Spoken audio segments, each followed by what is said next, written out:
Lena had always loved old houses. The creaky floors, the smell of aged wood, the way the walls seemed to hold stories of forgotten lives. So, when she found the crumbling Victorian at the edge of town for a steal, she couldn't resist.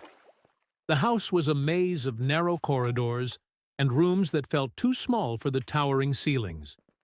But it had character, sprawling windows, a grand staircase, and a fireplace that would have looked perfect with a roaring fire. She moved in alone, excited by the prospect of starting fresh. It wasn't long before she noticed something strange.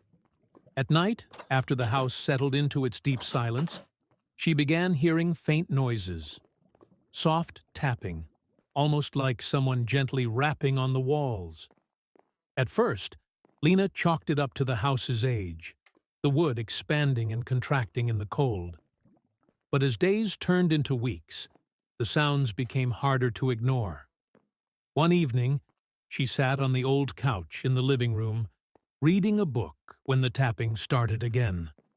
This time, it was louder, more insistent.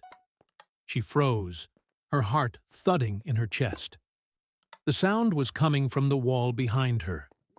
She turned her head slowly, eyes scanning the dark shadows in the corners of the room. Then she heard something else, a low whisper, too soft to make out at first, but undeniably human. It seemed to come from the very foundation of the house itself.